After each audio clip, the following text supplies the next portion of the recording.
할렐루야. 예배 오신 여러분을 진심으로 환영하고 축복합니다. 온라인으로 또 예배를 보시는 분들도 정말로 환영하고 축복합니다. 우리 비가 오고 날씨가 좀 꿉꿉해서 기분도 조금 처지고 다운될 수 있지만 이 시간 우리 하나님께서 주실 은혜들을 기대하면서 소망하면서 우리 열심히 하나님을 찬양했으면 좋겠습니다. 우리 몸이 불편하지 않으시다면 자리에다 일어나셔서 하나님을 정말 열정적으로 우리 정말 청년 예배답게 좀 뜨겁게 찬양했으면 좋겠습니다. 할렐루야. 아멘.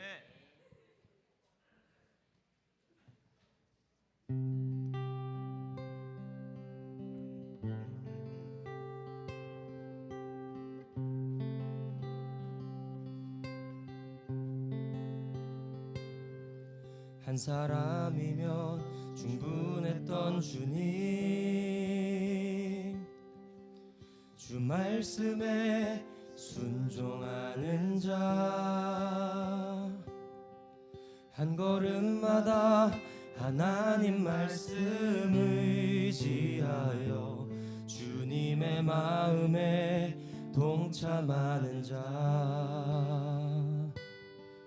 그 사람이 내가 되길 원해. 주 말씀에 순종하는 자, 한 걸음마다 하나님 말씀 의지하여 주님의 마음에 동참하는 자,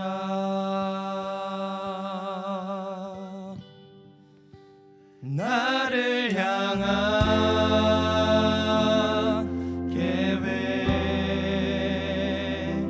주님이 잘 아시네. 주를 향한 나의 삶 전심으로 주께 경배해.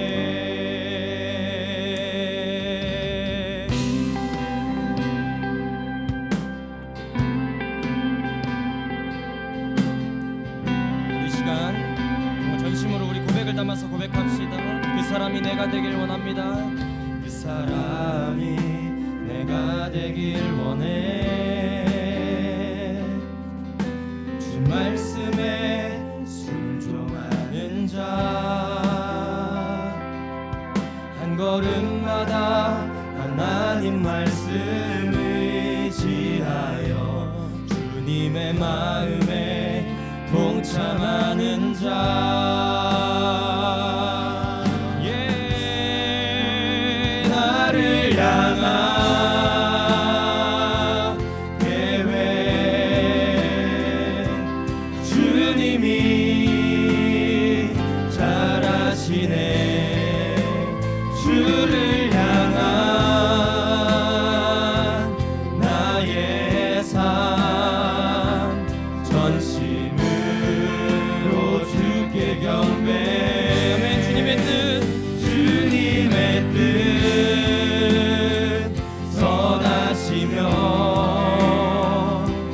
언제나 함께 하시네. 주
언제나 함께 하시네. 주를 향한 나의 맘 온 맘 다해 주실래. 나를 향한 예외 주님이 잘하시네. 주를 향한 나의 삶 전심으로 주께 경배해. 주님의 뜻 선하시며 언제나 함께 하시네. 주를 향한 나의 맘 온 맘 다해 주실래.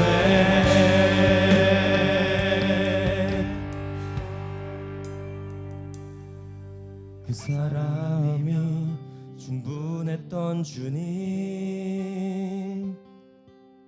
주 말씀에 순종하는 자, 한 걸음마다 하나님 말씀 의지하여 주님의 마음에 동참하는 자.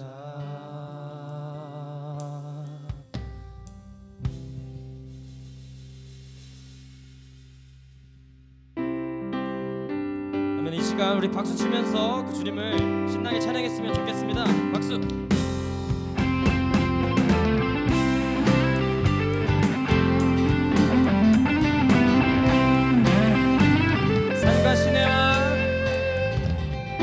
산과 시내와 붉은 노을과 땅의 모든 것 주 다스리네. 내 안에 갈망 유일한 소망 주님 날 다스리네. 한 번 더 고백합시다. 산과 시내와 붉은 노을과 땅의 모든 것 주 다스리네. 내 안에 갈망 유일한 소망 주님 날 다스리는 것. 주 오셔서 통치하소서.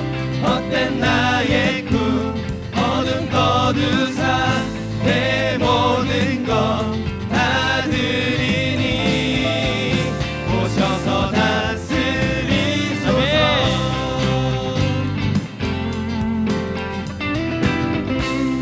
한 번 더 고백합시다. 산과 시내와 붉은 노을과 땅의 모든 것 주 다스리네. 내 안에 갈망 유일한 소망 주님 날 다스리네. 주 오셔서 통치하소서. 헛된 나의 꿈 어둠 거두사 내 모든 것 다 드리니 오셔서 다스리소서. 아멘. 이번에 전심을 담아서 2절 가사로 고백해볼까요? 생각을 넘어 모든 말 나의 생활이 말하게 하여 주시옵소서. 아멘. 세상 그 어떤 것보다 소중한 내 주님 날 이끌. 한 번 더 고백합시다. 생각을 넘어 모든 말보다 나의 생활이 말하게 하소서. 세상 그 어떤 것보다 소중한 내 주님 날 이끄심을 주 오셔서 통치하소서. 헛된 나의 꿈 어둠 거두사 내 모든 것 다 드리니 오셔서. 이번에 목소리로 고백할까요? 주 오셔서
멈춰서리다.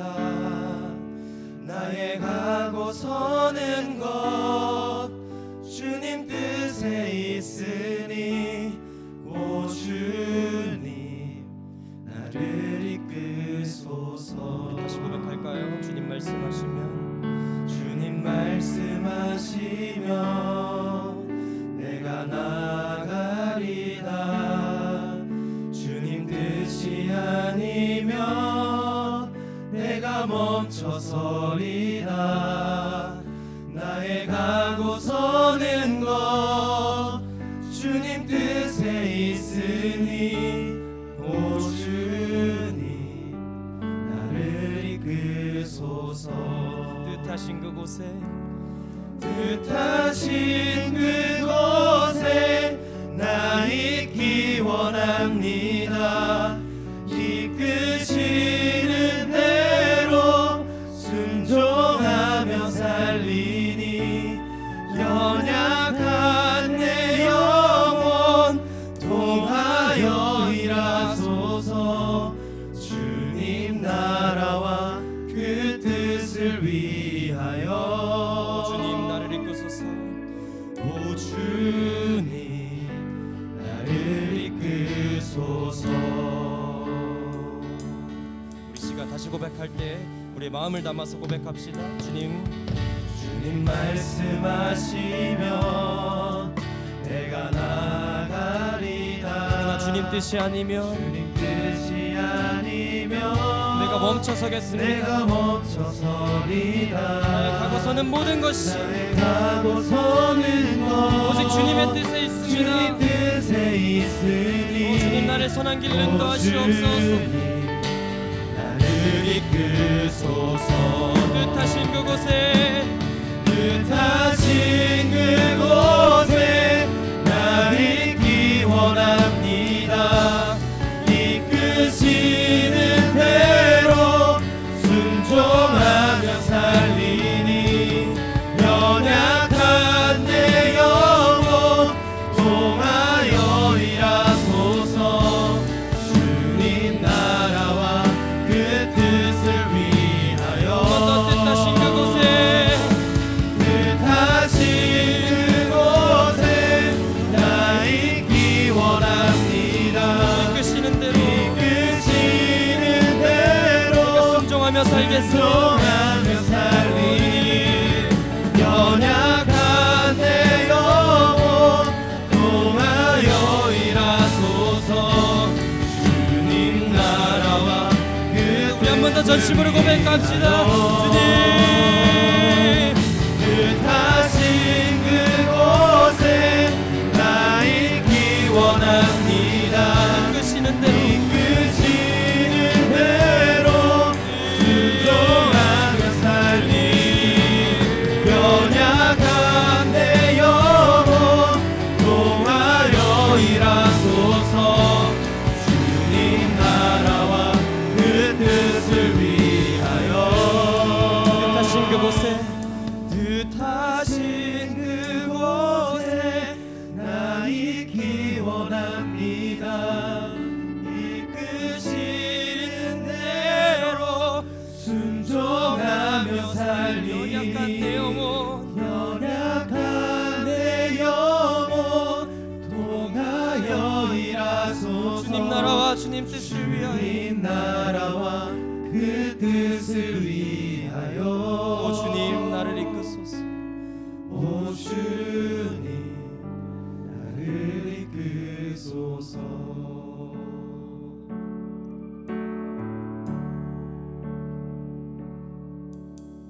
날 사랑하신 날 사랑하신 날 사랑하신 성령의 성인 내가 주님께 순종할 수 있는 것은 날 사랑하신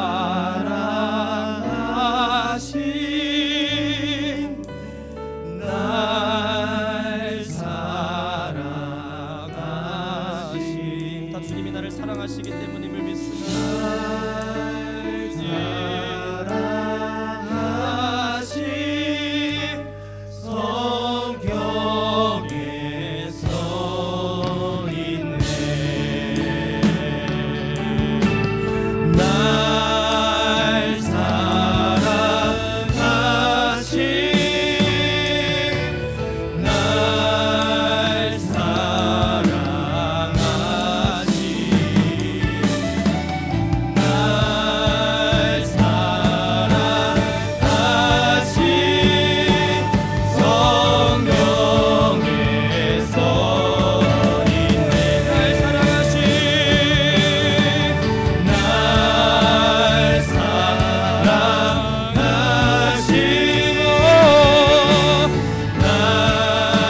기도했으면 좋겠습니다.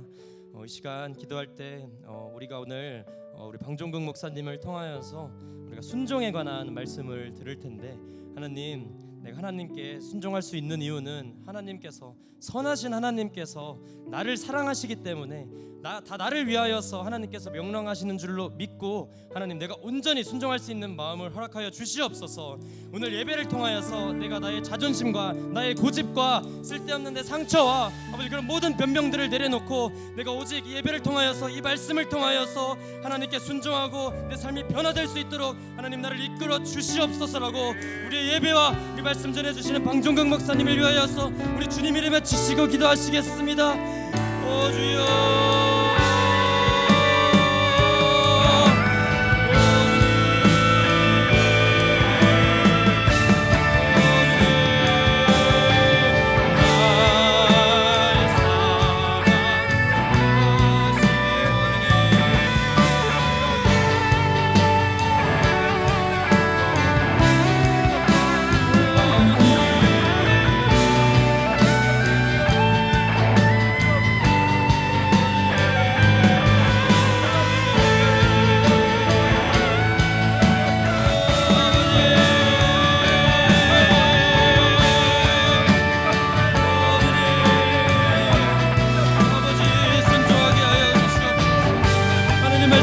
변화되게 하여 주시옵소서. 아버지, 연약한 내 모습을 아시고 아버지 나를 도와주시옵소서. 순종하게 하여 주시옵소서.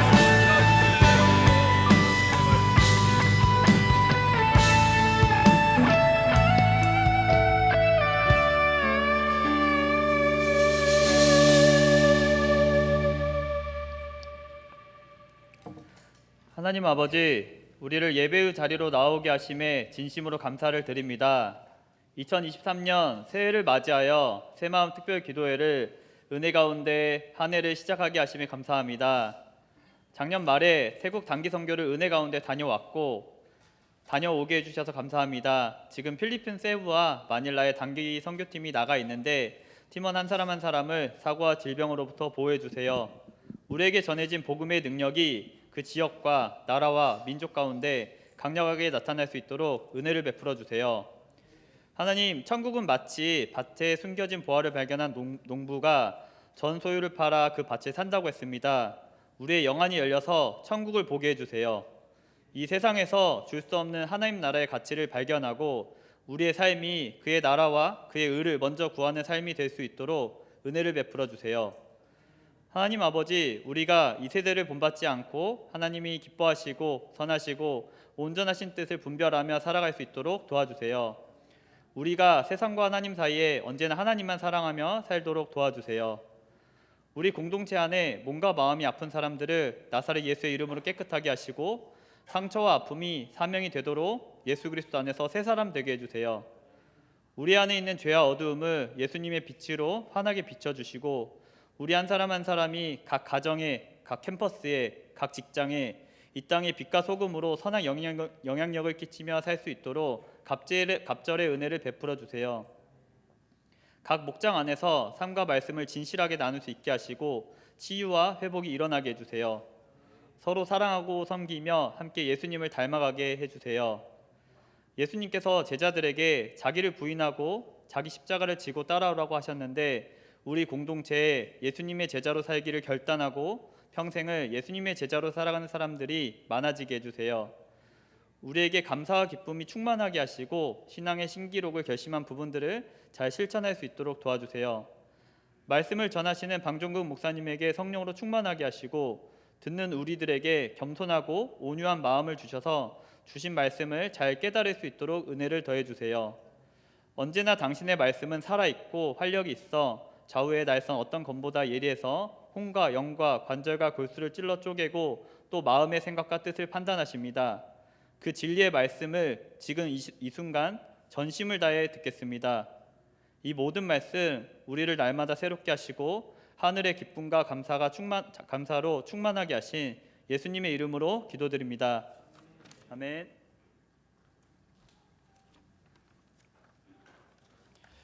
네, 다 함께 일어나셔서 사도신경으로 삼위일체 하나님에 대한 우리의 신앙을 고백하겠습니다. 나는 전능하신 아버지 하나님 천지의 창조주를 믿습니다. 나는 그의 유일하신 아들 우리 주 예수 그리스도를 믿습니다. 그는 성령으로 잉태되어 동정녀 마리아에게서 나시고 본디오 빌라도에게 고난을 받아 십자가에 못 박혀 죽으시고 장사된 지 사흘 만에 죽은 자 가운데서 다시 살아나셨으며 하늘에 오르시어 전능하신 아버지 하나님 우편에 앉아 계시다가 거기로부터 살아있는 자와 죽은 자를 심판하러 오십니다. 나는 성령을 믿으며 거룩한 공교회와 성도의 교제와 죄를 용서받는 것과 몸의 부활과 영생을 믿습니다. 아멘. 이 시간 청년 3부의 심성재 형제와 바로 이어서 김영광 형제의 태국 단기 선교에 대한 간증이 있겠습니다. 이후에 태국 단기 선교팀은 간증이 끝나는 대로 바로 나오셔서 특송해 주시면 되겠습니다.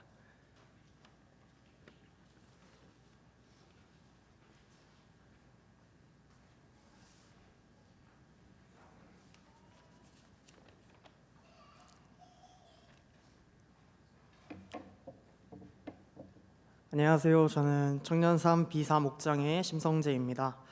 이번 태국 비전 트립을 통해서 느낀 감사한 것들을 나누어 보겠습니다. 첫 번째로 감사한 것은 호아이아이 교회에서 태국 아이들에게 우리를 창조하신 하나님을 알려줄 수 있어서 감사했습니다. 태국 비전 트립 팀은 성탄절을 포함한 한 주간 태국 전대원 선교사님과 툰찬옥 전도사님이 사역하시는 호아이아이 교회에서 교회에 다녀왔습니다. 성탄절에는 신나는 춤을 추며 그리스도의 탄생의 기쁨을 나눴고 그 후 평일에는 방과 후 프로그램과 그 프로그램들을 통해서 하나님을 찬양하는 방법을 알려주었습니다.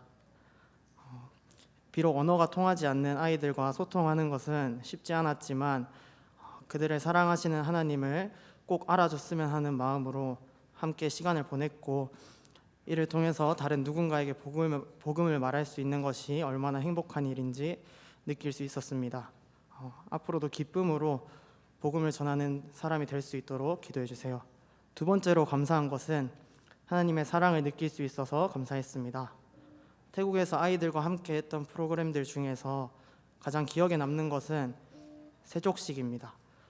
예수님께서는 유월절 예식 전에 가장 먼저 물을 떠오셔서 제자들의 발을 더러운 발을 직접 씻겨주시며 서로 사랑하며 사는 방법을 보여주셨습니다.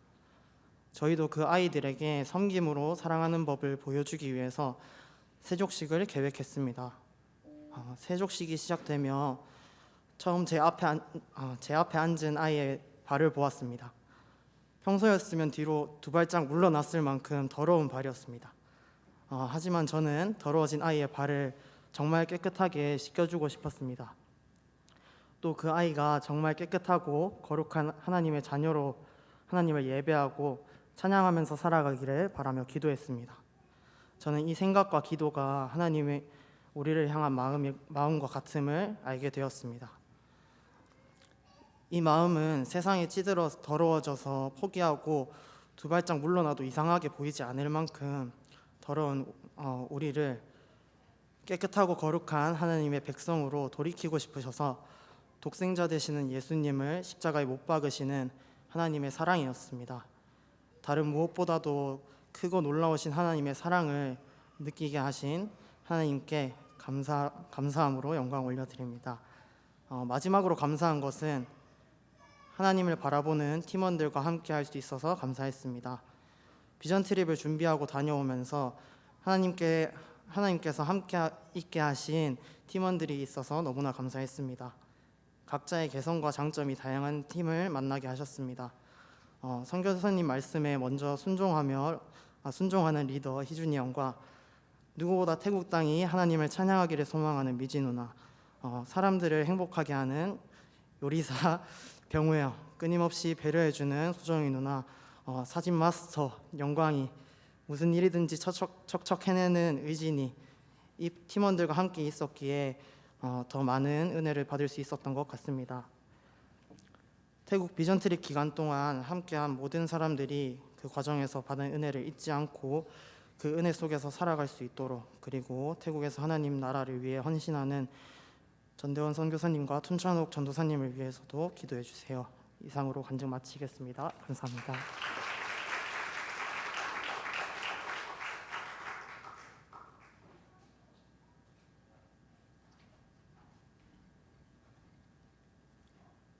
안녕하세요. 청년산부 온유공동체 김영광입니다. 가장 먼저 이제 이번에 저희 태국 팀이 모든 일정을 잘 마치고 안전하게 한국으로 돌아올 수 있도록 해주신 하나님께 감사드립니다. 또 이렇게 간증을 할 수 있는 귀한 시간 허락하여 주신 것에도 다시 한번 감사드립니다. 저는 이번이 두 번째 태국 단기 선교였습니다. 2년 전에도 얻어온 것은 있었습니다. 많았죠. 교회에 나오기 위해 또 그곳에 있는 저희를 만나기 위해 학교와 집에서부터 그 먼 거리를 맨발로 뛰어오는 아이들의 모습을 보고 과연 나는 교회를 즐거운 마음으로 나가고 있는가 돌아볼 수 있었고, 또 주일에 함께 찬양을 했는데 그때 들었던 찬양이 태국어로 된 마음의 예배였거든요. 태국어 가사를 몰라도 들리니까 또 그래서 그걸 보고 여기에 모인 이 사람들도 멀리 떨어져 있지만 우리와 같은 분을 바라보면서 찬양을 올리고 또 예배를 드리고 기도하는구나, 거기에 감명을 받아서 또 다들 신나게 찬양하고 있는데 눈물이 나버렸던 기억도 있습니다. 제가 그때도 이제 찍사였습니다. 다른 사람의 사진을 찍어주고 또 그 사진으로 그 사람이 좋아해주는 그런 것에 기쁨을 느껴서 선택한 역할이긴 했지만, 또 동시에 워낙에 낯을 많이 가리고 또 사람, 특히 아이들을 어려워하는 성격 탓에 함께 어울리는 것이 부담스러워서 선택한 역할이기도 했습니다. 근데 태국에서 하루하루를 보내다 보니까 이제 어느새 카메라 너머로 팀원들이 아이들과 함께 어울리는 모습을 보고 아쉬워하고 있더라고요. 이번에 태국으로 다시 가야겠다고 생각한 이유도 이번에는 조금 더 아이들에게 다가가서 함께 할 수 있도록, 보다 많은 사람들의 마음속에 남겨져 기억될 수 있도록 하기 위함도 있었습니다. 태국에 도착했는데 사역 첫 번째 날부터 흔들렸습니다. 이번에는 이제 12월에, 그러니까 저번보다 조금 일찍 갔었는데 학교에 갔는데 방학이라서 애들이 없는 거예요. 그래서 그냥 그렇게 교회에 돌아왔습니다.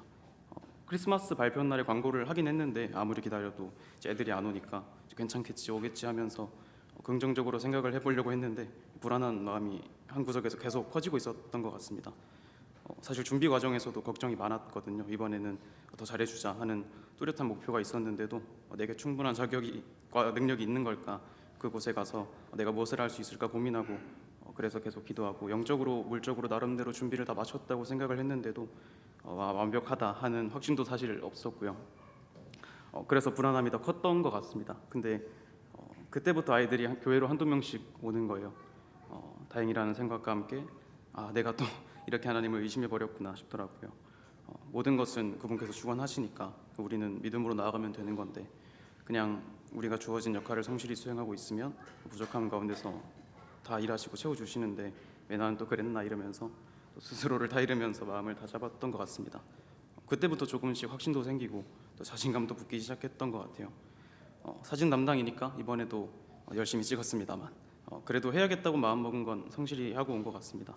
엉성하게나마 이제 미진 누나 따라서 매일 앞에서 춤추면서 노래도 부르고, 또 새로 교회에 온 아이들이 보이면 먼저 가서 이름 물어보고 또 이름표에 이름도 써주고 또 같이 웃어주고, 당연히 해야 하는 것들이긴 했지만 이전보다 더 적극적으로 하려고 했던 것 같아요.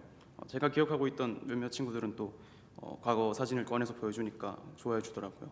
그래서 아직까지 가지고 있길 잘했구나 그런 생각이 들었습니다. 이제 마지막 날에 아이들과 자유롭게 놀고 얘기할 수 있는 시간이 잠깐 있었는데, 물론 이제 말을 못하니까 번역기의 힘을 빌려서 간단한 대화를 나눴습니다. 제가 이제 오늘은 마지막 날입니다. 저는 내년에도 이곳으로 오고 싶어요. 태국말을 못해서 미안해요. 조금이라도 공부해 볼게요라고 했었는데, 그날 이제 김밥 만들기 끝나고 그 친구가 태국팀 모두가 보라고 제 편지를 한글로 써서 미준 누나가 앞에서 읽어주셨어요. 제가 그런 거 하나에도 굉장히 큰 고마움과 감동을 느껴서 이미 거기서부터 막 감정을 온전히 유지하기가 굉장히 어려웠는데, 시내로 가기 전에 이제 편지를 한 장 더 써서 저한테 주더라고요. 거기에는 이제 당신이 태국말을 하지 못하더라도 괜찮습니다. 하나님께서 축복하시길, 내년에는 저와 제 친구가 기다릴 것입니다 라고 적혀 있었습니다. 공항으로 갈 때도 이제 한국으로 돌아갈 때까지 안전한 여행을 바란다면서 하나님의 이름으로 축복한다고 문자가 와 있더라고요. 편지 자체도 고마웠지만 항상 하나님이 함께 하시길, 기도하겠습니다 같은 제 입에서는 잘 나오지 않는 말들이 저보다 한참 어린 그 친구의 입에서는 버릇처럼 당연하다는 듯이 나오는 걸 보고 솔직히 존경스러웠어요. 복음 전하러 단기 선교를 갔다가 하나님과 함께하며 또 말씀대로 살아가기 위해 노력하는 몇몇 아이들의 모습을 보고 오히려 너무나도 부족했던 제 자신을 돌아보며 반성하고 온 것 같습니다. 생각해보면 단기 선교를 떠나기 전 제게는 이제 하나님보다 중요시하고 또 사랑했던 것들이 많이 있었고, 또 허락해 주신 소중한 시간 낭비하면서 제가 하고 싶어 했던 것들을 열심히 해왔으니까요. 그래서 이번 두 번째 단기 선교가 더 특별하게 느껴졌던 것 같습니다. 원래 이제 선교 가면 일방적으로 주기만 하는 게 아니라 서로 나누는 것이라고는 하지만 저는 이번에도 결국에는 제가 준 것보다 훨씬 많은 걸 받아서 버린 것 같습니다. 정말 하루하루가 길고 정말 행복하게 느껴졌는데 돌아보니까 너무나도 짧은 순간이었습니다. 이제 후아야이 교회를 뒤로 하고 이제 방콕으로 떠날 때 차 안에서 안 울려고 굉장히 노력했어요. 앞서 말씀드렸던 이유로 인한 못 났던 제가 생각나서 또 이번에는 충분히 할 만큼 했다고 생각했는데도 아이들에게 더 잘해주지 못해서 안아주지 못했던 친구들은 안아주지 못해서 안아줬던 친구들은 더 많이 안아주지 못해서 어떤 여러 가지 생각이 났던 것 같습니다. 그래서 피곤한데 잠도 안 오고 스피커에서 찬양을 계속 들리니까 아무렇지 않은 있기가 너무 힘들었던 것 같아요.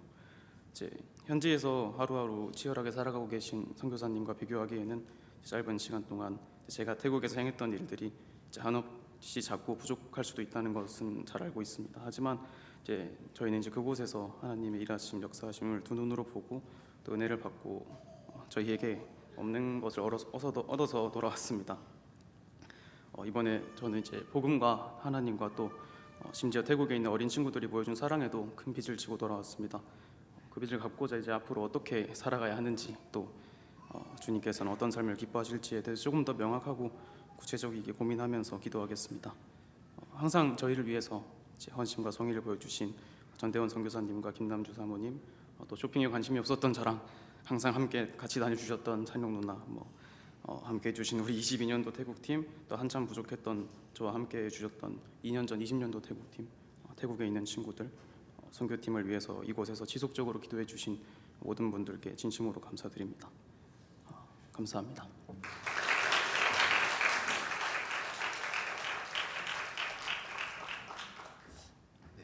잠깐 착오가 있었던 점 양해 부탁드립니다.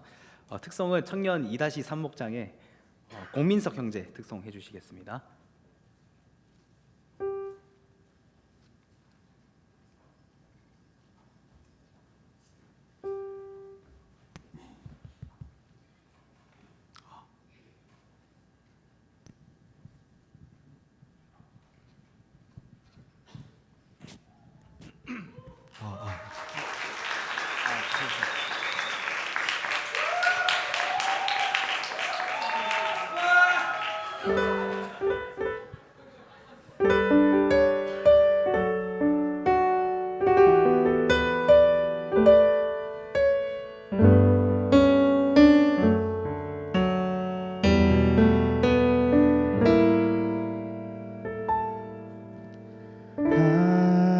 하나님의 음성을 듣고자 기도하며 귀를 기울이고 나의 기도를 들어주신다는 깊은 웅덩이와 수렁에서 끌어주시고 나의 발을 방석 위에 세우시사 나를 튼튼히 하셨네. 새 노래로 부르자 랄라라 하나님께 올릴 찬송을 새 노래로 부르자 하나님 사랑을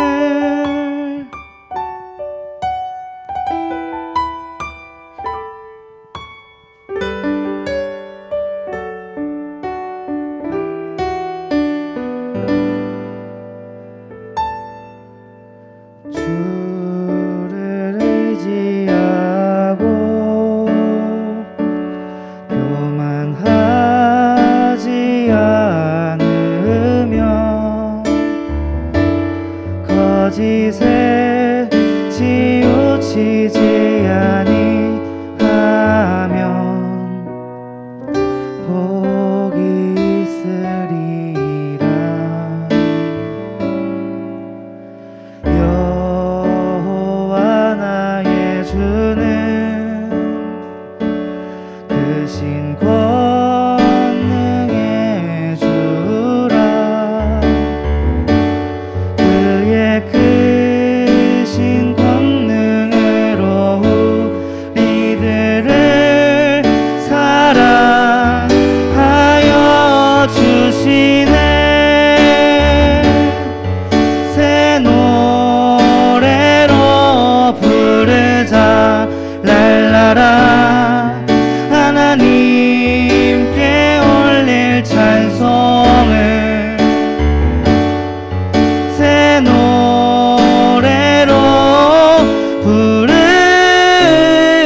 부르자 랄라라 하나님께 올릴 찬송을 새 노래로 부르자 하나님 사랑을 새 노래로 부르자 랄라라 하나님께 올릴 찬송을 새 노래로 부르자 하나님 사랑을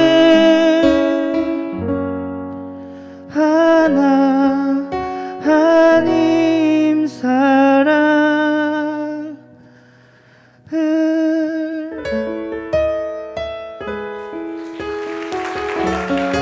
우리 하나님께 영광의 박수를 드리겠습니다. 우리 민석 형제 오늘 서울 올라가면 거기서 직장 생활 하는 거잖아요, 그죠? 민석 형제가 매주 못 내려오죠? 네, 이 시간 그러면 잠깐 기도하겠습니다. 하나님 아버지, 국민석 형제가 이제 서울에서 직장에 취업을 해서 서울에 지내게 되었습니다. 오늘 이제 특송하고 인사하고 올라가려고 왔는데 그곳에서 잘 건강하게 잘 지내게 해주시고 또 믿음이 잘 자라게 해주시고 또 신앙생활을 잘 할 수 있는 교회에서 신앙을 잘 해갈 수 있도록 하나님 복을 더하여 주옵소서. 예수님의 이름으로 기도드립니다. 아멘. 네, 우리 민소 형제 잘 직장생활 잘하라고 우리 박수하겠습니다. 네.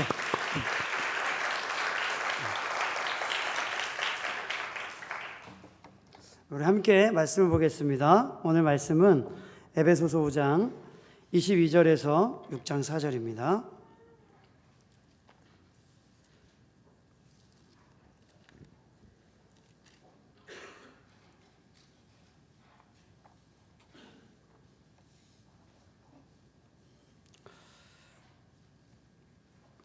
우리 찾으셨으면 저와 함께 교독하시겠습니다. 아내들이여 자기 남편에게 복종하기를 주께 하듯 하라. 이는 남편이 아내의 머리됨이 그리스도께서 교회의 머리됨과 같음이니 그가 바로 몸의 구주시니라. 그러므로 교회가 그리스도에게 하듯 아내들도 범사에 자기 남편에게 복종할지니라. 남편들아 아내 사랑하기를 그리스도께서 교회를 사랑하시고 그 교회를 위하여 자신을 주심같이 하라. 이는 곧 물로 씻어 말씀으로 깨끗하게 하사 거룩하게 하시고 자기 앞에 영광스러운 교회로 세우사 티나 주름 잡힌 것이나 이런 것들이 없이 거룩하고 흠이 없게 하려 하심이라. 이와 같이 남편들도 자기 아내 사랑하기를 자기 자신과 같이 할지니 자기 아내를 사랑하는 자는 자기를 사랑하는 것이라. 누구든지 언제나 자기 육체를 미워하지 않고 오직 양육하여 보호하기를 그리스도께서 교회에게 함과 같이 하나니 우리는 그 몸의 지체임이라. 그러므로 사람이 부모를 떠나 그의 아내와 합하여 그 둘이 한 육체가 될지니 이 비밀이 크도다. 나는 그리스도와 교회에 대하여 말하노라. 그러나 너희도 각각 자기의 아내 사랑하기를 자신같이 하고 아내도 자기 남편을 존경하라. 자녀들아 주 안에서 너희 부모에게 순종하라. 이것이 옳으니라. 내 아버지와 어머니를 공경하라. 이것은 약속이 있는 첫 계명이니 이로써 내가 잘되고 땅에서 장수하리라. 또 아비들아 너희 자녀를 노엽게 하지 말고 오직 주의 교훈과 훈계로 양육하라. 아멘. 네, 어제 제가 우리 남성 공동체 분들과 밤 11시까지 축구를 해가지고 너무 재밌었습니다. 어제 또 비까지 탁 내리더라고요. 그래서 최선을 다해서 찾아 막판에 2골 넣자 해가지고 어제 11시까지 차고 들어갔거든요. 그래서 너무 즐거운 시간을 보냈습니다. 네, 자 오늘 사실 오늘 주제가 영광의 찬송이 되는 가정을 통해 다음 세대를 세웁시다라는 제목입니다. 그래서 저희 청년들에게는, 아직 결혼하지 않은 청년들에게는 어떤 가정을 세울지에 대한 그러한 하나님의 질서에 대한 이해를 오늘 듣는다 생각하고 같이 들어주시면 좋겠고, 또 우리 기존에 가정이 있는 분들은 우리가 이런 가정을 세우면 이 가정을 세우자라는 마음으로 들으시면 좋겠습니다. 저는 오늘 영광의 찬송이 되는 가정을 통하여 다음 세대를 세워갑시다라는 제목으로 말씀을 전하겠습니다. 영광의 찬송이 되는 가정은 어떤 가정일까요? 하나님이 말씀하신 새 질서를 따라 가정을 세우는 것을 말합니다. 그러면 우리가 에베소서에 보면 이렇게 말씀하죠. 하나님이 그리스도 안에서 우리를 부르시고 우리를 택하시고 또 우리에게 영원한 생명을 주시고 죄를 사하여 주시고 하늘의 모든 신령한 복으로 우리에게 주신 것은 우리로 이전에 죄를 따라 죄의 종으로 살았던 우리에게 이제는 죄의 종이 아니라 그리스도를 따라 우리에게 거저 주시는 은혜를 따라 삶으로 선한 열매가 가득하게 해서 하나님의 영광의 찬송이 되게 하려는 것이라고 기록했습니다. 우리는 이제 이전의 질서를 따르는 것이 아니라 이제 그리스도 안에서 우리에게 새로운 신분을 따라 우리가 이제 새 생명 가운데 있지 않습니까? 그래서 우리에게 있는 새로운 목표는 바로 하나님의 영광이죠. 그분의 영광을 드러내는 새로운 목표를 따라 걸어가야 하는 것입니다. 그래서 에베소서에서는 그러한 새로운 영광의 찬송이 되기 위해서 여러 가지를 다루는데 그 중에 하나가 가정이고 종과 상전이고 또 영적인 충만함, 영적 전투에 대한 것을 다루고 있습니다. 그래서 오늘 본문은 제가 여러분과 함께 가정과 자녀 훈계에 대한 부분을 가지고 말씀을 전하겠습니다. 그리스도께서 계획하신 가정은 이렇게 영광스러운 가정입니다. 그러나 오늘날의 가정은 매우 어려운 시기를 맞이했습니다. 많은 청년들이 평생 일해도 집을 살 수 없다, 이런 현실에 직면하면서 청년들이 연애 포기, 결혼 포기, 취업 포기, 출산 포기, 이런 이야기들을 많이 합니다. 저희 사촌 저희 조카도 결혼을 아직 안 했어요. 30이 좀 넘었는데 되게 예쁜 청년인데도 결혼을 아직 안 했습니다. 주변이 안 하니까 구태여 자기가 혼자 이렇게 할 이유를 잘 못 찾더라고요. 또 요즘 이러한 세대 속에서 다음 세대들이 잘 안 태어나요. 결혼을 안 하니까. 또 출산하면 경제적으로 더 살기 어려워진다고 생각하니까 우리끼리 잘 살자는 그런 문화도 나오는 것이죠. 또 요즘 문화는 개인 중심적 문화다 보니까 단절이 많이 생깁니다. 또 코로나 시대 때 우린 단절을 많이 경험했습니다. 근데 부모로서 자녀를 양육하는 엄마들은 이 단절 가운데 더 심리적인 부담과 고통이 커졌습니다. 또 자녀를 막상 낳으면 맞벌이를 해야 됩니다. 제 친구도 서울에 살거든요. 서울에 사는데 반지하가 2억이에요. 그럼 융자를 받아가지고 원금 갚고 이자 갚으면 둘이 살기에도 너무 빠듯한 거예요. 그럼 아이들은 어디가 있죠? 아이들은 어린이집이나 학원에 가 있습니다. 저녁 늦게 와서 아이들과 함께 집에 가는 거죠. 아이들은 뭐가 필요할까요? 엄마 아빠하고 질적으로 양적으로 보내는 시간이 필요한데 밖에서 돌봄을 받다가 오는 것이죠. 부모들은 그런 에너지가 많이 부족하죠. 집에 오면 피곤하니까. 또 중고등학생이 되면 어떻게 되죠? 좋은 대학에 가야 한다는, 그래서 좋은 대학에 가서 우리나라 신분 상승하는 사다리가 좋은 대학이라 하잖아요. 그동안 그렇게 인식이 됐습니다. 그죠? 그래서 좋은 대학에 가야 된다고 해서 엄청난 경쟁에 내몰리고 있습니다. 조금 더 자세히 들어가 볼까요? OECD 국가 중에서 이혼율이 1위가 우리나라입니다. 그리고 이 중 40%가 황혼 이혼입니다. 그러니까 결혼해서 60대가 되면 이제 편안한 생활을 해야 되는데 그때 이혼하는 사람이 전 이혼율의 40%입니다. 그러니까 나이가 들어도 사람들이 굉장히 어려움을 당하고 있는 것이죠. 자살률도 1위입니다. 출산율은 꼴찌입니다. 청소년들 중에 여학생들은 한 80%가 자살을 생각해 본 적이 있다고, 남학생들은 50%가 자살을 생각해 본 적이 있다고 합니다. 그러니까 청소년들도 마음이 우울하고 마음이 질병이 있는 것입니다. 그래서 아이들이 가정에서나 학교에 가도 가정과 학교에 있어서 스트레스를 받고 지내고 있는 것이죠. 이러한 지표가 말해주는 것은 우리나라의 가정이 병들어 있다는 것을 보여주는 것입니다. 우리는 어떤 가정을 세우고 또 어떻게 다음 세대를 세워가야 할지 우리는 생각해야 합니다. 에베소서에서는 그리스도 예수 안에서 영광의 찬송이 되는 그런 가정에 대해서 우리에게 그런 새로운 질서에 대해서 보여주고 있습니다. 자, 영광의 찬송이 되는 가정 첫 번째는 교회가 주께 하듯 아내가 남편에게 복종하는 가정입니다. 우리 5장 22절 24절을 우리 같이 한번 읽어보도록 하겠습니다. 시작. 그러므로 아내들이여 자기 남편에게 복종하기를 주께 하듯 하라. 이는 남편이 아내의 머리됨이 그리스도께서 교회의 머리됨과 같음이니 그가 바로 몸의 구주시니라. 그러므로 교회가 그리스도에게 하듯 아내들도 범사에 자기 남편에게 복종할지니라.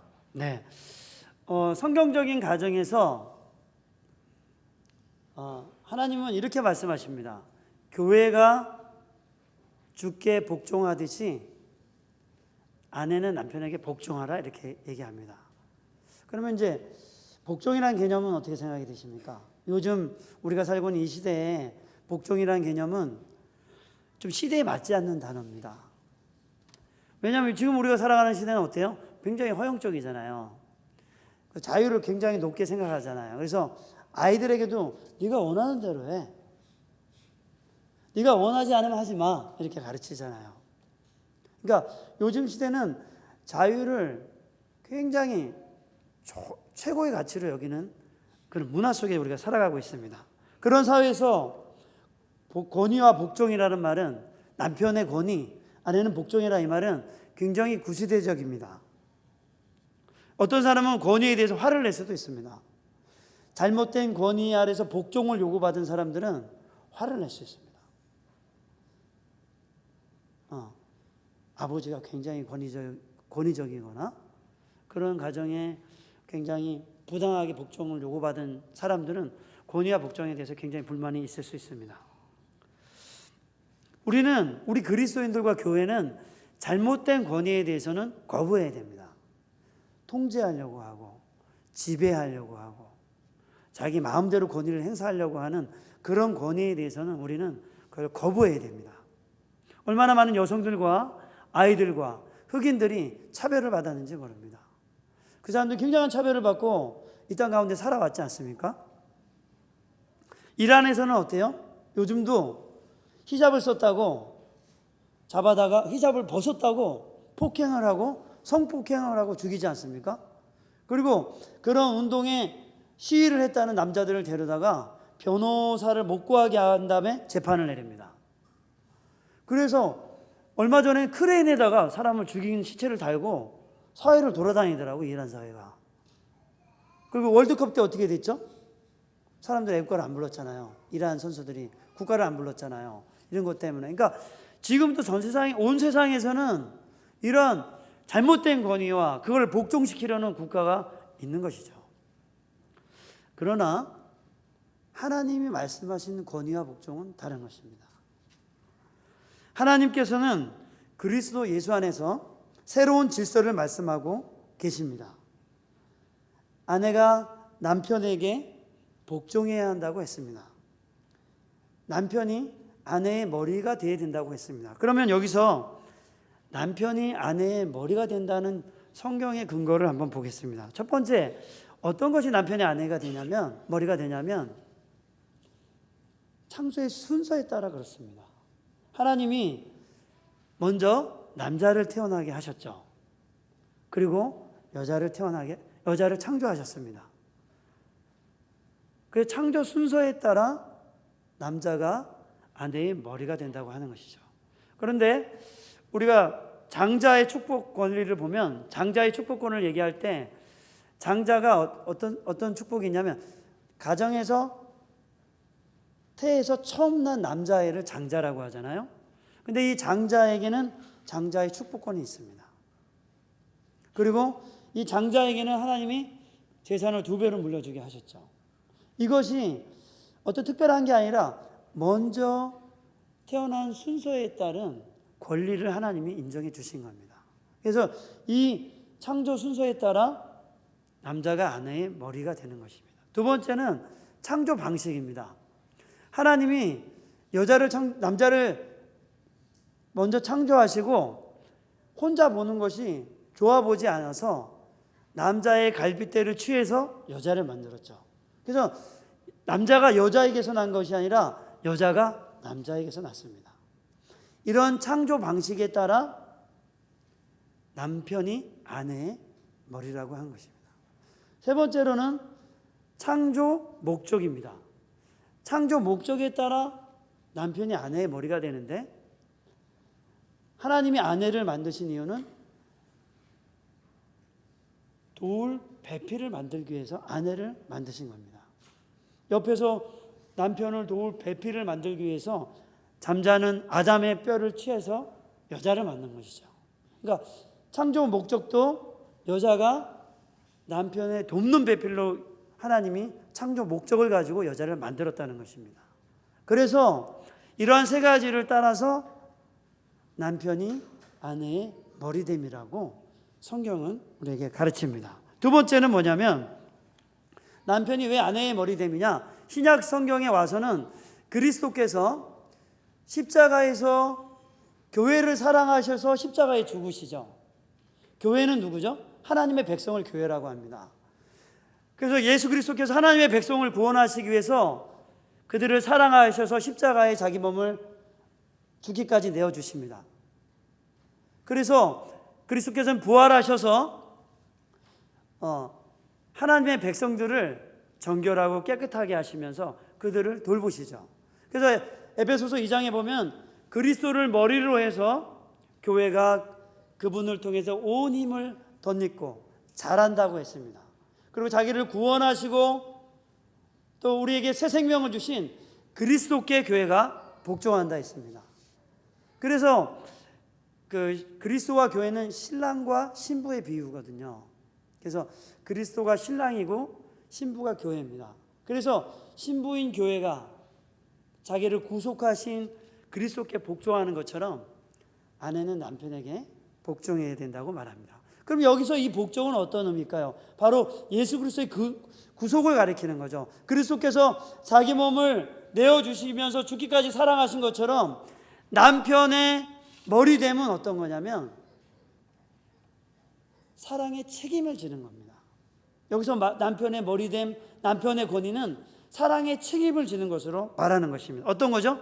경제적인 것과 정서적인 것과 그리고 영적인 것에 아내를 돌보는 것을 말하는 것입니다. 그리고 자녀를 돌보는 것을 말합니다. 그 책임이 이 사랑의 권위, 사랑의 책임이 남편의 권위라고 말하는 것이죠. 그러니까 권위 자체가 세상적인 것이 아니라 그리스도의 구속으로 해석해야 되는, 사랑의 책임으로 해석해야 되는 그런 권위를 말하고 있는 것이죠.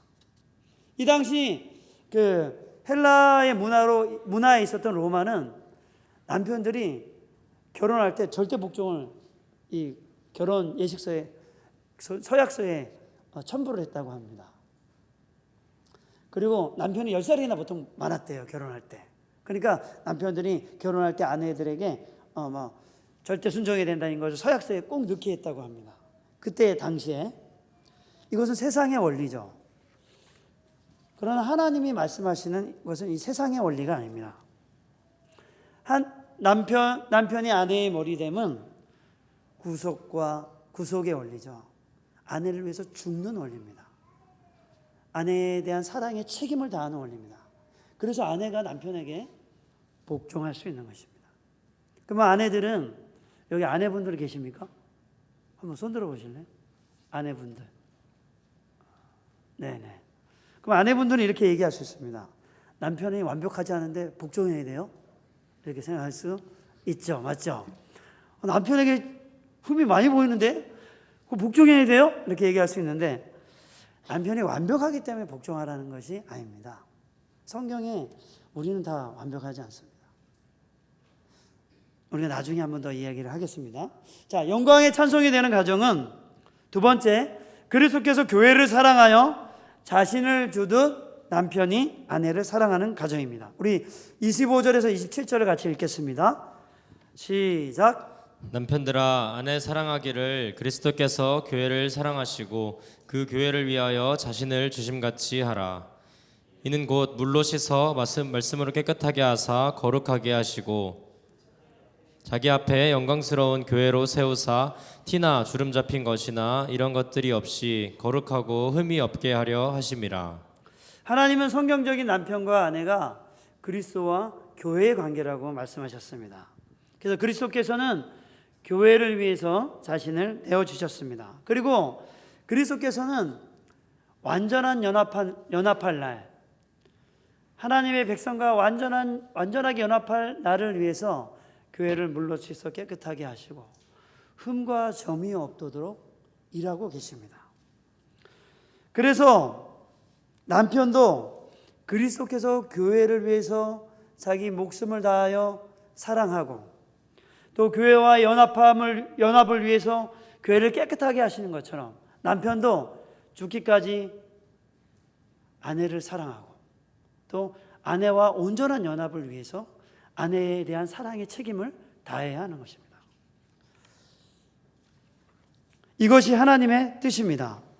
또 남편이 아내를 사랑해야 되는 다른 이유는 우리가 아내를 사랑하는 것이 곧 자기를 사랑하는 것이기 때문입니다. 우리 1절에서 33절을 같이 한번 읽어보겠습니다. 준비 시작. 그러므로 사람이 부모를 떠나 그네 아내와 합하여 그 둘이 한 육체가 될지니 이 비밀이 크도다. 나는 그리스도와 교회에 대하여 말하노라. 그러나 너희도 각각 자기의 아내 사랑하기를 자신같이 하고 아내도 자기 남편을 존경하라. 네, 하나님은 남편이 아내를 사랑하는 것은 곧 자기를 사랑하는 것이라고 말씀하셨습니다. 왜 아내를 사랑하는 것이 자기를 사랑하는 것이 될까요? 주 안에서 결혼한 남자와 여자는 이제 둘이 아니고 한 육체가 되었기 때문입니다. 그래서 아내를 사랑하는 것이 곧 자기를 사랑하는 것이 되는 것입니다. 여러분, 각자 자기 몸을 어떻게 합니까? 아프면 병원에 가잖아요. 병들면 약을 먹고 치료를 하지 않습니까? 좋은 옷을 입고 자기 육체를 잘 돌보잖아요. 마찬가지로 결혼한 남자와 여자는 한 육체가 되었기 때문에 아내에게 그렇게 하는 것이 곧 자기에게 하는 것이라고 말씀하시는 것입니다. 그러므로 여러분, 자기 아내를 사랑하는 남편이 되시기 바랍니다. 제가 어떤 사진을 봤습니다. 근데 어떤 목사님이 이렇게 얘기를 했습니다. 이 사진 보나? 예, 여기 남편과 아내가 있다. 뭐 무슨 차이가 있는지 보이나? 그래서 제가 안 보이는데요. 그랬더니 와, 여기 남편은 모자도 썼고 등산복도 입고 등산화도 신었는데 아내는 평상복에 운동하잖아. 이건 남편이 잘 안 챙겨준 거다. 그렇게 얘기를 하더라고요. 남편이 잘해야 된다. 이거는 자기는 잘하면서 아내에게는 왜 이렇게 하노? 이렇게 저한테 얘기를 한 적이 있습니다. 여러분, 아내를 자기 몸처럼 사랑하는 남편이 되시기 바랍니다. 영광의 찬송이 되는 가정은 이 본문에서 다루는 것이 남편이 죽을 것, 자기 목숨을 버리는 것처럼 아내를 사랑하고 아내는 죽게 하듯 복종하는 것인데 사실은 이게 어떤 말이에요? 상호 복종하라는 것입니다. 우리는 그리스도 안에서 평등하죠. 그러면서 상호 그리스도 안에 이렇게 서로 사랑하고 복종하는 것이 하나님의 뜻이라는 겁니다. 우리는 세상을 보고 가정을 만드는 것이 아닙니다. 우리는 세상이 하는 것을 보고 어떤 결혼을 할지, 어떤 가정을 세울지를 꿈꾸는 사람이 아닙니다. 우리는 그리스도 안에서 교회와 그리스도를 보고 하나님의 가정이 어떤 것인지를 세워가기로 하는 사람들입니다. 그러므로 여러분, 하나님의 나라를 보고 여러분의 가정을 세우시기 바랍니다. 저 사람들이 어떻게 살든 어떻게 살아가든 어떤 가치로 살아가든 그것이 우리가 따라갈 것이 아니라 우리는 하나님이 만드신 가정의 원리를 따라 그런 가정을 만드는 것입니다. 세 번째로 영광의 찬송이 되는 가정은 자녀들이 주 안에서 부모에게 순종하고 공경하는 가정입니다. 왜 자녀들이 부모에게 순종해야 할까요? 이 명령은 누구에게 한 것일까요? 믿는 부모와 믿는 자녀들을 둔 가정에게 한 것일 것입니다. 그렇다면 주 안에서 부모에게 순종하라는 말은 어떤 의미일까요? 골로새서에도 이렇게 나와 있습니다. 부모에게 순종하라고 나와 있습니다. 그럼 여러분, 부모에게 순종하라는 것은 우리나라만 가르칠까요? 전 세계 어느 나라에서도 부모에게 순종하라고 가르칩니다. 세계 모든 나라에서 부모에게 순종하라고 가르칩니다. 그리고 중국과 한국 또 일본에서도 유교 사상을 받아들여서 부모에게 효를 행하라는 것을 가르칩니다. 온 세상이 부모에게 효를 공경하고 부모에게 순종하는 것을 압니다. 하나님이 하나님의 형상대로 우리를 지으실 때 우리에게 부모에게 순종할 것을 가르친 것이죠. 그러면 주 안에서 부모에게 순종하라는 것은 무엇입니까? 부모에게 순종하는 것보다 그리스도에게 순종하는 것을 먼저 가르치라는 것입니다. 우리의 자녀들에게 우리가 부모에게 순종하는 것보다 먼저 그리스도에게 순종하는 것을 가르쳐야 되는 거죠. 그렇게 가르치려면 부모가 그리스도께 순종하는 것을 본을 보여야 됩니다. 신약시대에 보면 어떤 게 있었죠? 부모에게 효를 행한다 하고서 부모에게 마땅히 드려야 될 돈과 재물이 있다면 신약시대에 어떤 것이 있었습니까? 고르반 하고 하나님께 드렸습니다 하고 부모에게 드리지 않았죠. 그 당시 하나님을 믿는 사람들도 마땅히 부모에게 해야 될 일이 있었지만 부모에게 드리지 않고 하나님께 드렸어요 하고 부모에게 드리지 않았다는 겁니다. 그래서 여기서 가르친 게 뭐냐면 세상 사람들이 하는 방식으로 부모에게 하는 것이 아니라 그리스도께서 부모에게 순종하라고 하셨기 때문에 우리는 부모에게 순종해야 된다는 걸 가르치는 것입니다. 그래서 사랑하는 여러분, 여러분의 자녀들은 여러분의 것이 아닙니다. 초기 기독교 공동체에서는 그리스도의 자녀들은 교회 공동체에 속한 것으로 봤습니다. 그래서 그 자녀들이 믿음에 순종하는 것을 가장 중요시 여겼습니다. 그리스도께 순종함을 통해서 부모에게 마땅히 순종해야 된다는 것을 가르쳤습니다. 그래서 사회적 관습에 따라 부모에게 효를 행하는 게 아니라 성경에서 부모에게 순종하라고 말씀하시기 때문에 우리가 마음과 뜻을 다해서 부모에게 순종해야 하는 것입니다. 지금도 마찬가지입니다. 여러분, 지금 우리가 사는 시대 속에서도 우리는 자녀들이 하나님의 말씀에 순종하도록 가르치고 또 부모에게 순종하도록 가르쳐야 됩니다. 그러면 부모가 하나님의 뜻에 반대되는 것을 말하면 순종해야 되나요? 이런 질문을 할 수 있잖아요. 맞죠? 부모가 하나님을 거역하게 한다면 우리는 부모에 순종해서 자유로운 것입니다. 부모를 떠나라는 말이 아닙니다. 설사 믿는 자의 자녀라 할지라도 믿는 부모가 하나님에 대해서 잘못 말할 때 그 자녀는 자유로울 수 있습니다. 그래서 그리스도 안에서 순종하는 것을 먼저 가르쳐야 하는 것입니다. 그래서 아버지가 잘못하면 아들이 아버지 이렇게 해야죠 라고 말할 수 있는 것이죠. 네 번째, 영광의 찬송이 되는 가정은 아비들이 자녀들을 주의 훈계와 교훈으로 양육하는 가정입니다. 먼저 우리 같이 말씀을 읽어볼 거예요. 6장 4절 준비 시작. 또 아비들아 너희 자녀를 노엽게 하지 말고 오직 주의 교훈과 훈계로 양육하라. 네, 먼저 아비들은 가정에서 자녀들을 노엽게 하지 말라고 했습니다. 로마 시대의 아버지들은 어땠냐면 가부장적인 그런 시대였단 말이에요. 그래서 로마 시대는 어땠냐면 신생아가 태어나잖아요. 그러면 몸이 건강하지 않는 애가 태어나면 그 자리에서 죽였습니다. 그 아버지가 선택할 수 있었습니다. 또 아들이 말을 안 듣잖아요. 그러면 쇠사슬에 묶여서 반례를 시켰습니다. 아니면 노예로 팔았습니다. 그래도 마음에 안 들면 죽일 수도 있었습니다. 그게 아버지가 가진 권위였습니다. 그러니까 아버지가 로마 시대에는 가정에서 법이었습니다. 그런데 그런 시대에 지금 이 에베소서에서는 자녀를 노엽게 하지 말라고 이렇게 가르치는 거죠. 그 시대에 하나님의 말씀이 2000년 전에 굉장히 충격적인 말씀이었어요. 근데 우리가 감옥에 가잖아요. 지금 감옥에 가면 어떤 일이 있냐면 감옥에 있는 90%의 그 감옥에 있는 사람들이 보통 어떻게 오게 되냐면 아버지의 부재나 아버지의 권위를 반항하는 사람들이 감옥에 온다고 합니다.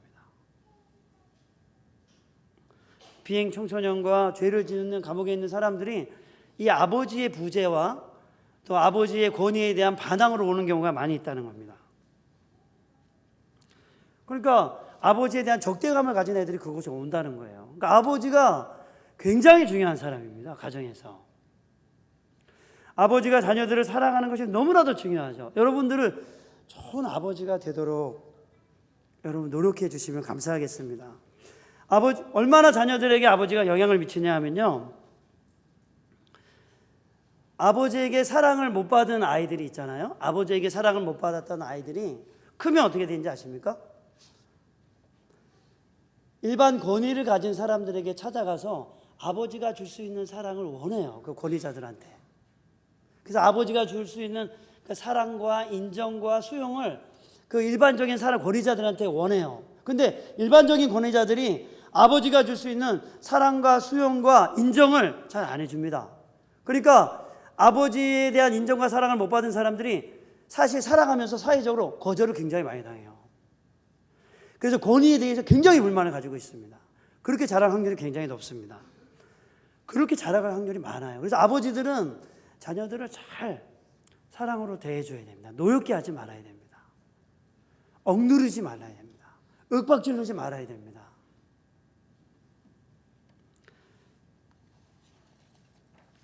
근데 아버지들이 언제 문제가 되냐면 화가 난 상태에서 막 말하는 게 문제가 돼. 화가 난 상태에서 막 뭐라고 하는 거야.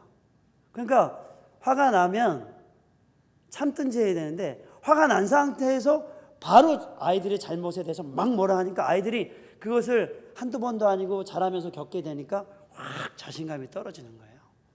이제 방과 후 밖에 있으면 자신감이 있는 애들 없는 애들 금방 압니다. 엄청나게 인정해 줘야 됩니다. 칭찬해 주고. 그러면 조금씩 좋아집니다. 그러니까 아버지의 역할은 정말 중요합니다. 그러면 아버지가 화나면 가정에서 어떻게 될까요? 자야 됩니다. 일찍 자버려야 돼. 화내지 말고. 아버지 화내지 말고 그냥 자. 그냥. 화가 나면 그냥 빨리 자버려야지. 이렇게 생각을 해야지. 계속 뭐 부인에게 남편에게 애들한테 잔소리하기 시작하면 싸움이 나요. 확 자버려야 돼. 전 잡니다. 좀 화가 나잖아. 그러면 신소리 하겠구나. 빨리 들어 자야지. 자고 나면 마음이 편해집니다. 그리고 나서 내가 어제 왜 그랬지? 그 맛있는 거 먹고 나면 마음이 또 편해져. 그게 있어요. 그래서 아니면 화가 나면 감사일기를 쓰십시오. 감사일기를 쓰면 내가 어디서 화나는지 좀 알게 돼요.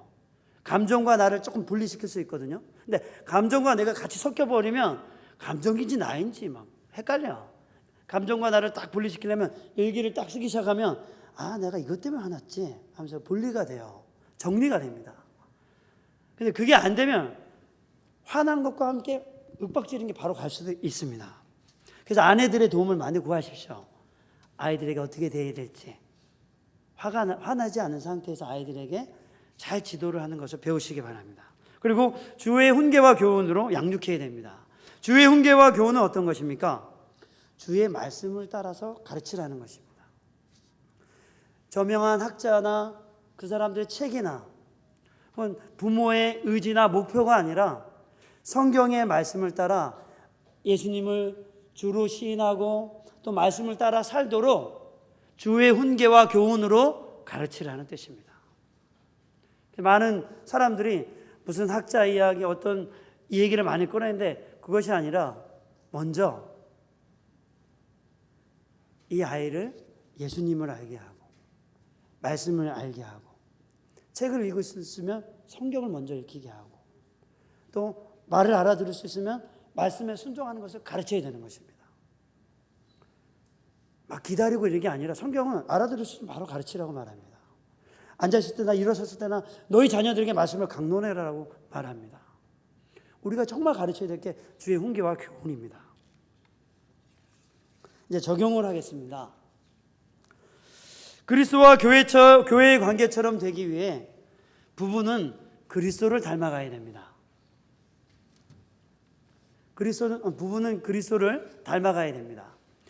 그러면 우리는 어떻게 그리스도를 닮아갈 수 있을까요?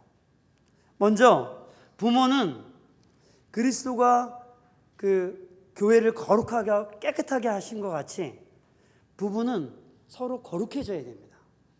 서로 거룩해지기 위해서 어떻게 해야 될까요? 부부는 함께 말씀과 기도의 자리로 나와야 됩니다.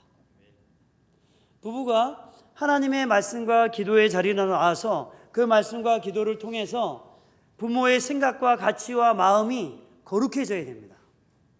그래서 하나님의 말씀을 들을 때 하나님의 말씀이 들어와서 이곳에서 열매를 맺어야 돼. 싹이 나야 돼. 근데 마음이 거룩해지져 있고 않고 마음이 말씀을 받아들일 준비가 안 돼 있으면 아무리 좋은 얘기를 해도 튕겨 나갑니다. 이렇게 듣고 이쪽으로 나갑니다. 그냥 바쁜 일에 따라 그냥 가버립니다. 그렇기 때문에 부모는 먼저 거룩해져야 됩니다. 남편이 아내를 사랑하고 아내가 남편을 위해 죽게 하듯 복종하고 자녀를 그렇게 훈계해 가기 위해서는 먼저 부모가 주 안에서 거룩해져야 됩니다. 우리 씨 뿌리는 비유에 대해 보게 되면은 우리가 길가에 그리고 돌짝에 바위 위에 가시덤불 위에 좋은 밭에 뿌렸다고 한 비유가 있습니다. 근데 그 비유의 마지막에 보면 30배, 60배, 100배의 열매를 맺었는데 좋은 밭은 착하고 좋은 마음으로 말씀을 듣고 지켜 인내로 결실했다고 기록이 되어 있습니다. 그래서 그런 좋은 밭을 가지기 위해서 저절로 되는 것이 아니라 남편과 아내는 거룩해지도록 말씀과 기도의 자리로 나와야 되는 것입니다. 남편이 믿지 않거나 아내가 믿지 않을 수 있습니다. 그러면 주 예수를 믿으라. 그리하면 너와 내 가정이 구원을 얻으리라. 그래서 남편과 아내의 구원을 위해 기도해야 합니다. 그래서 여러분 낙심하지 말고 혹 남편과 아내가 나오지 않으면 남편의 구원과 아내의 구원을 위해서 기도하셔야 됩니다. 두 번째, 그리스도를 닮아가는 부부가 되기 위해서는 주께서 교회를 사랑하신 것처럼 사랑의 관계를 이루어가야 됩니다. 결혼이 낭만인 것 같죠? 맞습니다. 낭만입니다. 달콤합니다. 너무 좋습니다. 행복합니다. 저는 결혼하자마자 살이 10kg 쪘어요. 현엄마가 맨날 과일 먹으세요 막 갖다 주더라고. 그래서 제가 여보 고마워. 계속 먹더니 살이 푹 찌더라고. 그래서 제가 깜짝 놀랐죠.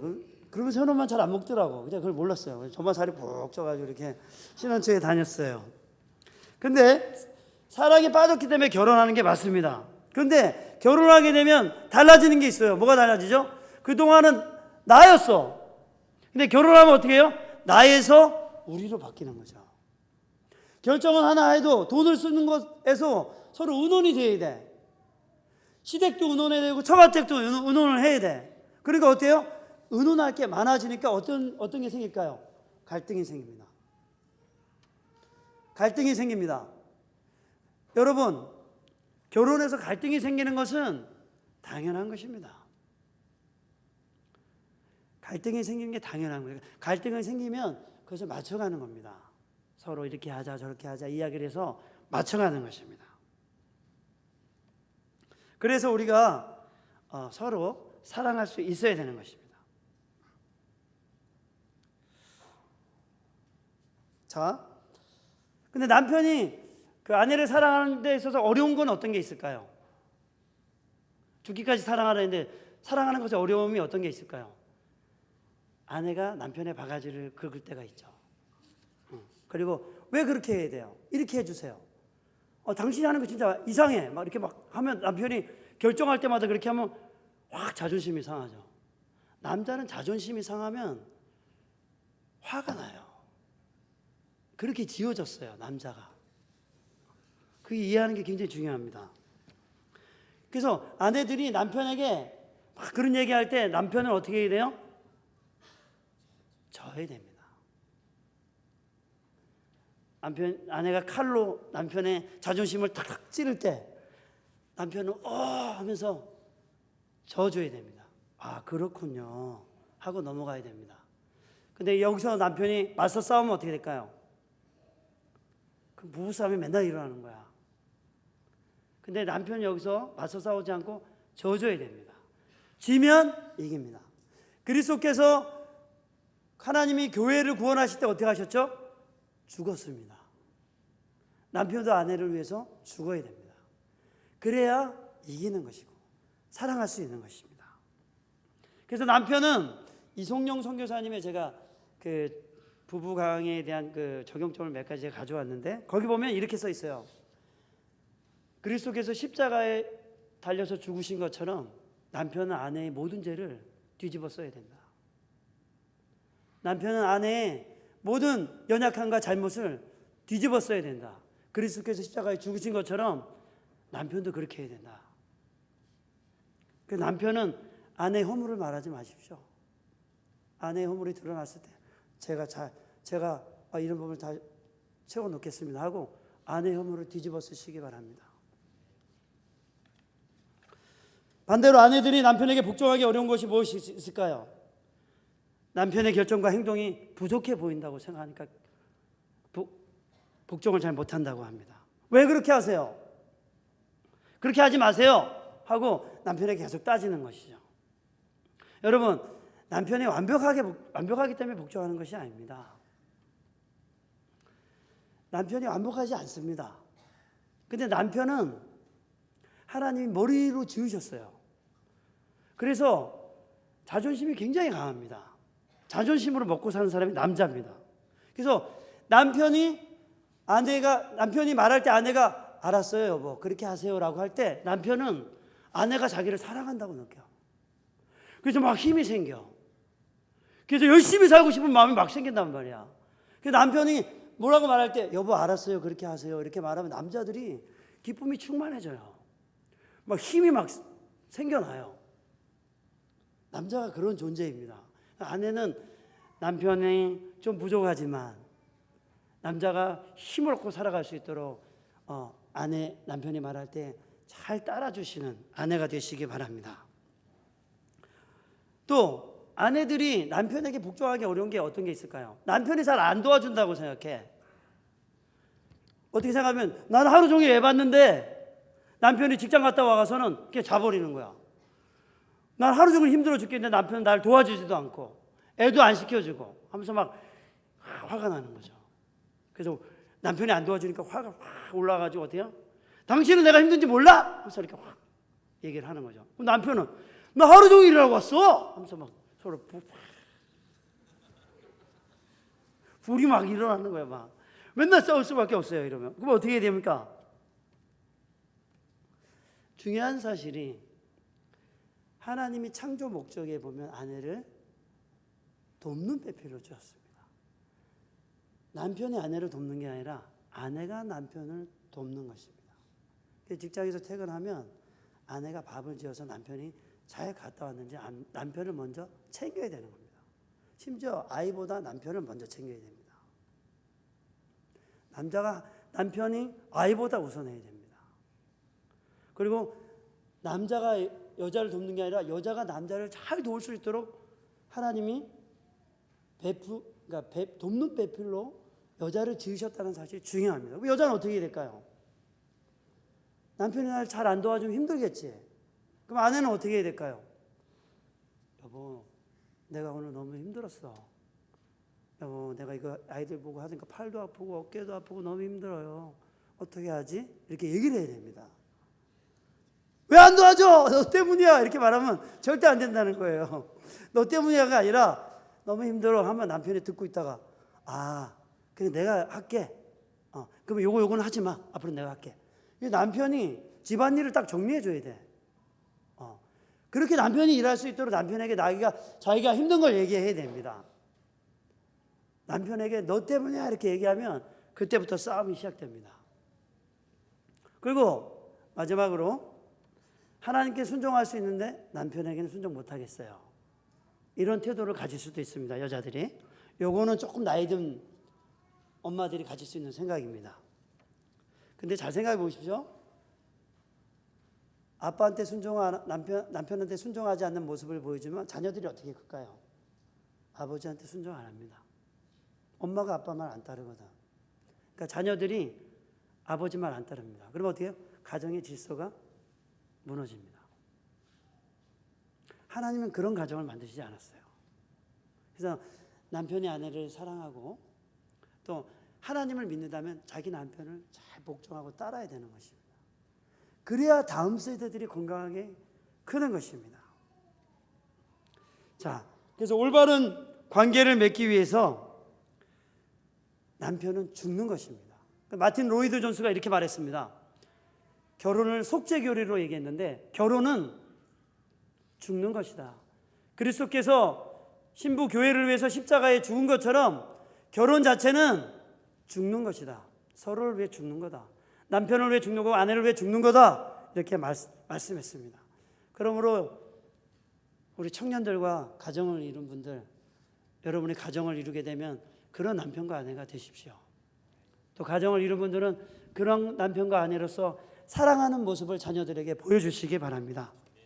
마지막으로 주의 훈계와 교훈으로 자녀를 가르치는 부모가 되어야 되는데 자녀 교육의 주체는 학교가 아닙니다. 학교는 생긴 지 200년밖에 안 됐습니다. 그 전에는 부모들이 자녀를 교육했습니다. 그러므로 자녀 교육의 주체는 부모여야 합니다. 교회에 맡겨놓고 학교에 맡겨놓고가 그리고 신경 안 쓰는 것이 아니라 맡겨놨지만 직업상 우리가 돌볼 수 없기 때문에 가정에서 가르칠 수 없으니까 우리가 맡기지만 전적으로 맡겨서는 안 됩니다. 이 아이가 말씀을 잘 듣고 있는지 태도가 올바른지를 부모가 봐야 되는 것입니다. 그리고 재정을 좀 덜 벌더라도 아이와 함께하는 시간을 만들어가는 게 부모입니다. 그 시간을 만드셔야 됩니다. 그 시간은 돌아오지 않습니다. 아이와 함께하는 시간은. 저희 큰애가 저한테 얘기했어요. 아빠 어렸을 때는 아빠 슈퍼맨인 줄 알았어요. 뭐든지 잘하는 사람인 줄 알았어요. 뭐 망가지면 고치고 막 이래서. 아버지 크니까 아버지도 되게 약한 분이네요. 이렇게 얘기하더라고요. 그냥 그래 맞다. 나도 약하다. 그래서 우리 현사는 집에 단기 성경하면서 엄마 아빠 우리 없는 동안 싸우지 마세요. 알았다. 언제 싸웠다 그러냐? 우리 얘기를 했는데 뭐 약하죠. 우리가 약합니다. 우리 있는 모습 그대로 보여주는 거죠. 약함도 보여주는 겁니다. 또 부모는 교육의 주체가 돼야지만 또 한 가지 뭐냐면 부모는 자녀 교육에 있어서 하나님 중심 교육을 해야 됩니다. 오늘 주의 훈계와 교훈으로 자녀를 양육하라고 했습니다. 근데 주의 훈계와 교훈은 어떤가요? 주의 교훈은 말씀을 가르치라는 겁니다. 주의 훈계는 어떤 것인가요? 이 아이가 예수님을 믿고 말씀에 따라 살도록 이 아이의 말과 행동과 태도를 올바르게 고쳐주라는 것입니다. 그게 훈계입니다. 그래서 훈계에는 뭐가 들어갈까요? 징계가 들어갑니다. 여러분 옛날에는 어떻게 징계했을까요? 때렸지. 엄청난 가부장적인 제도에서 아이들을 때리고 학대했습니다. 그게 이전의 가부장적인 시대의 모습이었습니다. 지금 우리 30대 부모님들은 그런 가정을 꿈꾸지 않을 겁니다. 여러분들도 마찬가지고 더 자유스럽고 선택을 많이 할 수 있는 아이들로 키울 것입니다. 그러니까 예전에는 너무 엄했어. 근데 지금은 어때요? 역사적으로 볼 때 너무 자유스럽습니다. 너가 원하면 해. 하고 싶으면 해. 하기 싫으면 하지 마. 아이가 중심이 되어버렸습니다. 교육의 주체는 아이가 아닙니다. 교육의 주체는 부모입니다. 그리고 어떨 때부터 교육해야 되냐면 애가 싫을 때가 아니라 애가 말을 알아듣기 시작하면 그때부터 하나님의 말씀을 가르쳐야 되는 겁니다. 하나님의 말씀을 따르라고 얘기해야 되고 양보하라고 얘기해야 되고 용서하라고 얘기해야 되고 다른 사람을 도우라고 말해야 되는 것입니다. 그 아이가 그걸 결정하는 게 아니라 부모가 딱 봐서 알아듣기 시작하면 그때부터 말씀에 따라 살아가는 것을 교육해야 하는 것입니다. 우리는 아이 중심이 아니라 하나님 중심으로 자녀를 양육해야 하는 것입니다. 잘 보세요. 제 주변에 어떤 게 있냐면 이제 말씀 마칠게요. 제 주변에 원하는 대로 다 해준 부모가 있었어요. 그 자녀는 50세가 넘었습니다. 원하는 대로 해줬는데 커서 어떤 일이 벌어진지 아십니까? 부모님을 원망해요. 왜 원망하는지 아세요? 원하는 대로 다 해줬는데 그렇게 커서 사회생활하면서 겪어보니까 30세가 넘어가니까 내가 원하는 대로 자랐다는 걸 알게 된 거예요. 지내보니까 다른 사람은 당연하게 지키는데 난 잘 안 되고, 그리고 보면서 어때요? 왜 내가 어렸을 때 내가 마음대로 했던 걸 왜 단호하게 꾸짖어서라도 저를 고쳐주지 않았어요? 그럼 제가 이렇게 크지 않았을 거 아니에요? 부모에게 이렇게 원망을 하더랍니다. 그러니까 엄마는 뭐라는지 알아요? 엄마 아빠는 네가 원하는 대로 해줬는데 왜 나한테 이렇게 원망을 하냐 하면서 억울해한다는 거예요. 누가 손해를 봤습니까? 다 손해를 봤습니다. 부모도 손해를 보고 그 사람도 손해를 봤어. 원하는 대로 해주는 게 성경의 원리가 아닙니다. 말을 알아들을 수 있을 때부터 말씀을 가르치고 선을 행함을 가르쳐 준비시켜야 하는 것입니다. 여러분, 가장 중요한 훈련은 가정에서 이루어집니다. 특수부대를 그런 거 없습니다. 군대 갔다 오면 다 똑같아. 다 이제 리셋 그런 거 없습니다. 똑같아집니다. 그래서 처음부터 가정에서 그렇게 해요. 가정에서 또 일 시켜야 됩니다. 아이들한테. 부모님도 반대할지 모르겠는데 가정에서 집안일 시키십시오. 신발 정리라도 똑바로 하게 시키셔야 됩니다. 그리고 그것을 잘 해내는 애를 키워야 됩니다. 한 가지를 시키더라도. 저희 집에 방열리가 설거지합니다. 아동학대 아닙니다. 절대 아닙니다. 아동학대 아닙니다. 왜냐하면 현 엄마가 설거지하면 옆에서 물로 헹구는 거 한단 말이야. 아동학대가 아니야. 그걸 시켜야 돼. 그래서 자기는 집안의 구성원이야. 당연히 구성원으로서 해야 될 일을 해야 되는 게 정상입니다. 그걸 돈 주고 시키시면 안 돼요. 돈 안 주면 가정일 안 하고 돈 주면 하고. 이거 안 됩니다. 그냥 너 여기서 먹고 살고 엄마가 다 책임져 주잖아. 당연히 해야지. 집안일 해야지. 저희 집에 현비 빨래 하죠. 현서 설거지 하죠. 현우 그 세탁기 돌리죠. 이거 다 나눠져 있거든요. 그걸 해야 됩니다. 그리고 완벽하게 해내도록, 완벽은 아니지만 잘 해내도록 지시를 해줘야 됩니다. 어디를 가든지 그 구성 속에서 자기가 자기 일을 당연히 해내는 것을 아이들이 생각해야 됩니다. 그냥 잘해주는 게 아니야. 자기 일을 해낼 수 있도록 가르쳐야 됩니다. 여러분, 이제 말씀을 마치겠습니다. 지금 세상은 사회적으로 고립과 갈등이 심화되고 있습니다. 정치와 경제는 경쟁과 투쟁을 통해 좀 더 나은 사회를 만들어 보자고 노력하고 있습니다. 또 6.25 이후에 우리나라는 너무 좋아졌습니다. 좋은 옷과 좋은 것을 먹고 좋은 자동차와 좋은 집에서 살게 되었습니다. 그런데 사람들은 행복해야 하고 있지 않습니다. 더구나 지금 우리가 사는 세상 속에서 가정은 더 많이 위태로워지고 더 행복하지 않은 공간으로 바뀌어져 가고 있습니다.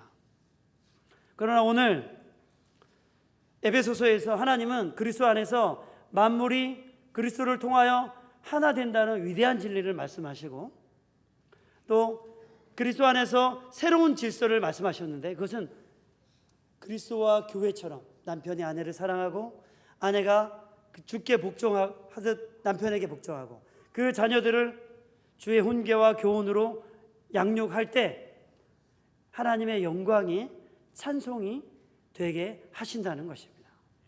사랑하는 여러분, 그런 가정을 세워가시기 바랍니다. 또 결혼하지 않은 우리 청년 여러분, 그런 가정을 위해 기도하시기 바랍니다.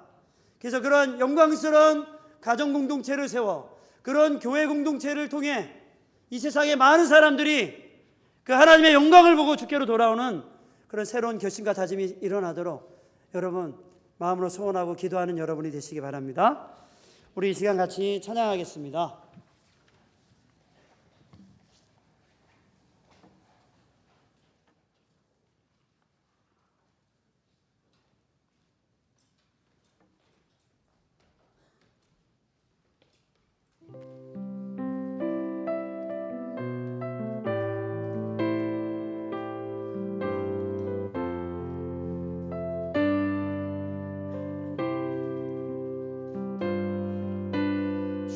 주님 다시 오실 때까지 나는 이 길을 가리라. 좁은 문 좁은 길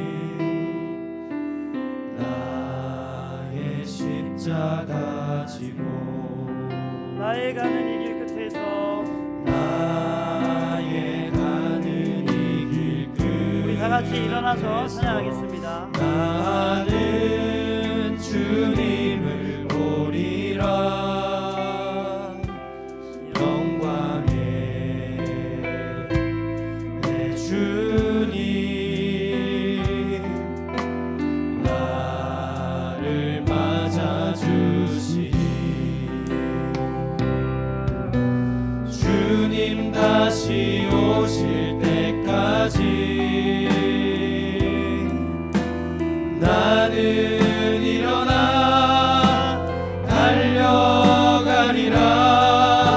주의 영광 온 땅 덮을 때 나는 일어나 노래하리. 내 사모하는 주님 온 세상 구주시라. 내 사모하는 주님 영광의 왕이시라. 주님 오실 때까지 나는 일어나 달려가리라.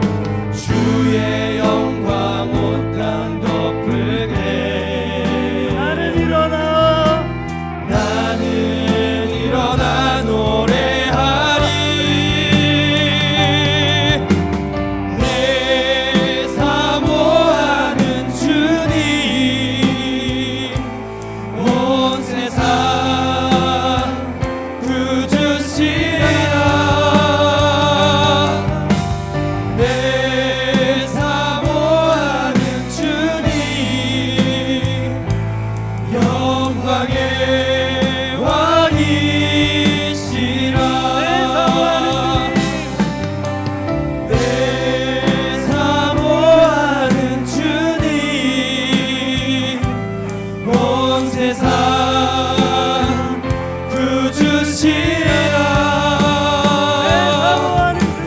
내 사모하는 주님 영광의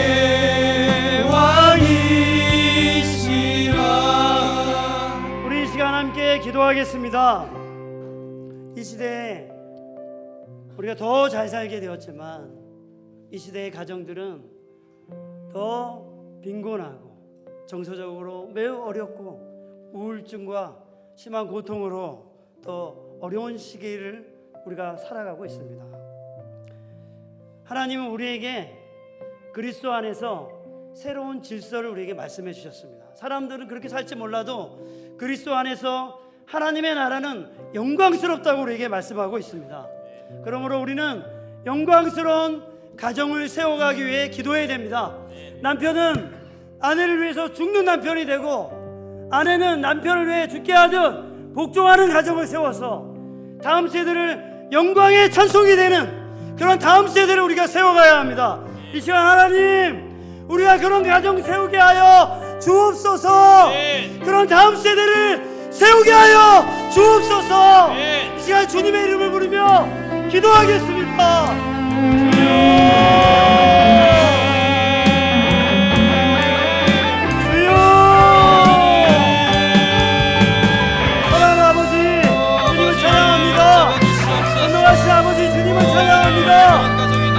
많은 가정들이 하나님 갈등을 통해 아버지 흔들리고 깨지고 그들의 자녀들은 아버지 유린당하고 있습니다. 아버지 이 시대 속에서 하나님 영광의 찬송이 되는 새로운 가정을 세우게 하여 주옵소서. 하나님 그리스도 안에서 생겨난 하나님의 가정, 그리스도께서 교회에게 보여주신 것처럼 남편이 아내를 위하여 죽고 아내가 지켜 교회의 아들 그리스도께 하는 남편에게 복종함으로 거룩하고 그리스도께 복종하는 다음 세대를 세워갈 수 있도록 아버지 우리에게 복을 더하여 주옵소서. 우리 아버지 청년들은 그런 가정을 꿈꾸게 하여 주옵소서. 하나님이 결혼한 가정들은 그런 영광의 찬송이 되는 가정을 세우기로 결심하게 하여 주옵소서. 주님을 찬양합니다. 사랑하는 아버지 하나님, 주님을 찬양합니다. 세상의 가정은 갈등과 분열로 치닫고 있습니다. 가정의 자녀들은 더 연약한 상황 속에서 하나님 자라나고 있습니다. 이 시기에 하나님 아이들도 낳지 않고 세상은 점점 개인화되고 있는데 그 가운데 가장 공격을 받는 곳이 가정입니다.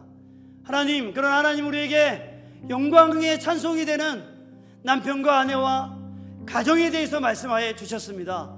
하나님, 우리가 그런 가정을 세우는 교회 되게 해 주옵소서. 그런 가정을 세워가는 남편과 아내 되게 해 주옵소서. 그래서 남편과 아내가 거룩해지고 서로를 사랑하고 서로를 위해 죽는, 그래서 영광에 찬 다음 세대를 길러내는 하나님의 통로가 되게 하여 주옵소서. 사랑하는 하나님 아버지, 이 시간 우리가 감사하는 마음으로 하나님께 예물을 드렸습니다. 11조와 감사 예물과 주일헌금과 또 선교헌금과 비전헌금과 건축헌금으로 여러 가지 우리가 기쁜 마음으로 드렸습니다. 이 예물을 기쁘게 받아 주옵소서. 그리고 예물을 드리고 또 드리지 못한 모든 손길 위에 하나님 모든 필요를 채워주시고 영육간에 강건하게 하시고 또 우리 청년들에게 하나님을 닮고 믿음으로 살아갈 수 있는 지혜와 능력을 허락하여 주옵소서. 예수님의 이름으로 기도합니다. 이 시간 하나님의 복을 받겠습니다. 우리 주 예수 그리스도의 은혜와 하나님 아버지의 크신 사랑과 성령의 교통하심의 역사가 이제 하나님이 원하시는 영광의 찬송이 되는 가정을 세우기로 결심한 아내와 남편들과 또 그런 가정을 소망하며 기도하기로 결심한 청년들 위해 지금으로부터 영원토록 함께 있을지어다. 아멘. 네, 여러분 예배를 마쳤습니다. 광고의 말씀을 드리겠습니다. 다음 주는 우리가 주일이 설날이거든요. 그래서 설날 예배는 1부와 2부만 우리가 드리기로 하겠습니다. 또 2부 예배 드리면 또 가정에 돌아가서 가족들과 친척들과 식사를 해야 되니까 교회에서 식사를 제공하지 않겠습니다.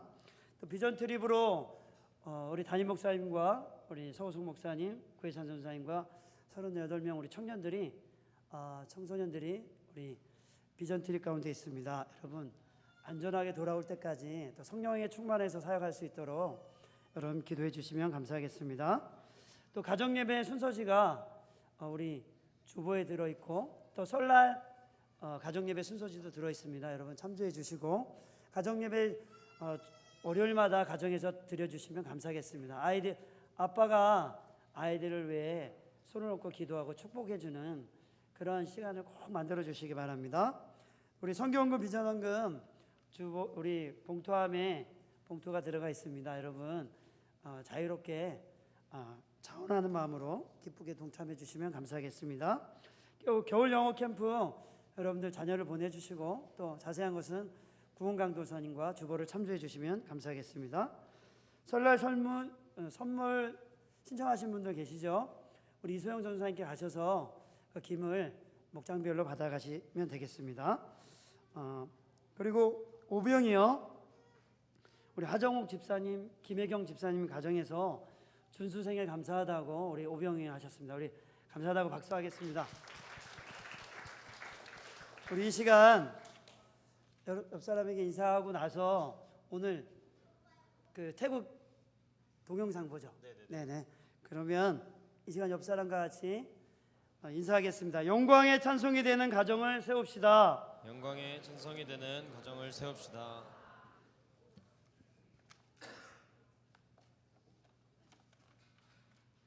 네, 영상 틀어주세요.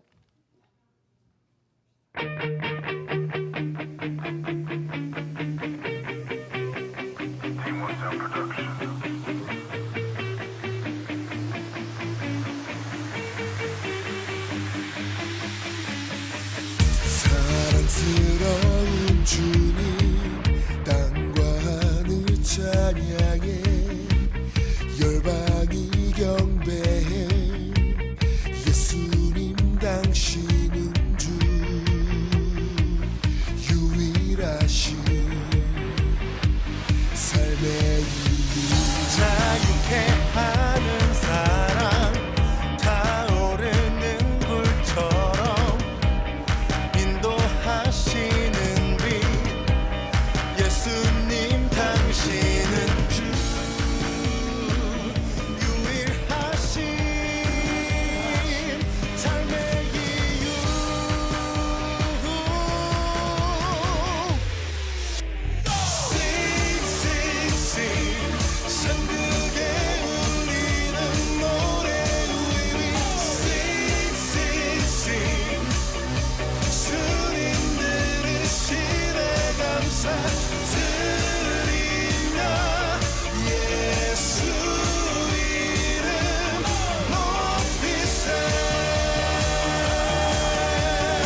우리가 새가족 수료자가 있어가지고 그거 전달하고 내려가겠습니다. 우리 변경은 청년, 유민상 청년 앞으로 나와주시기 바랍니다. 여기 앞쪽으로 나와주세요. 네, 우리 그러면 유민상 청년부터. 자, 이름 유민상. 위의 사람은 교회 새가족부 모든 과정을 다 마쳤으므로 이 증서를 수여합니다. 2023년 1월 15일 사랑이 꽃피는 교회 담임 목사 구빈건.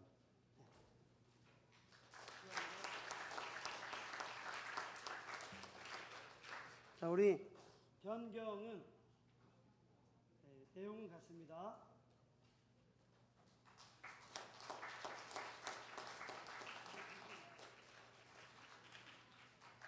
감사합니다.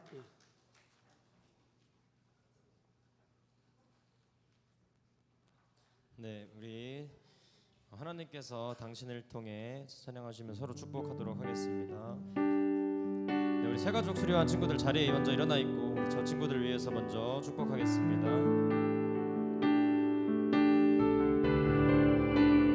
네, 일어나서 하나님께서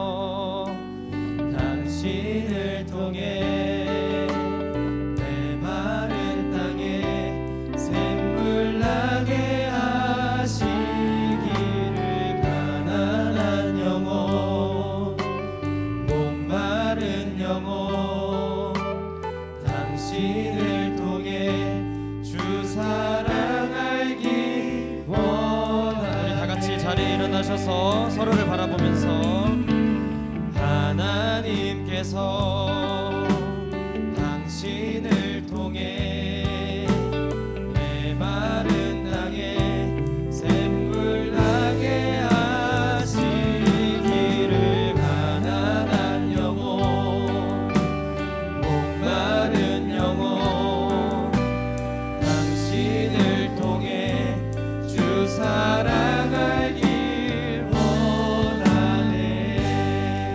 네, 이상으로 3부 예배를 모두 마쳤습니다.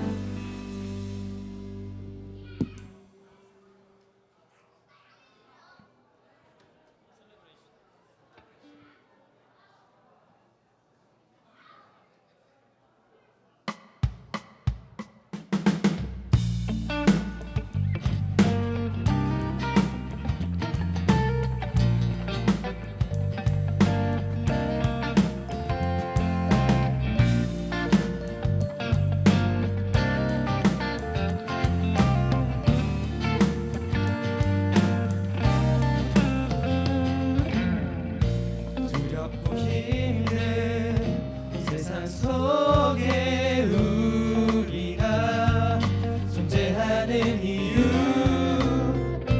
홀로 외로운 일상으로 우리가 다가가는 이유 위로 하나님의 능력과 계획이 향해 있다는 법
이런 교회 내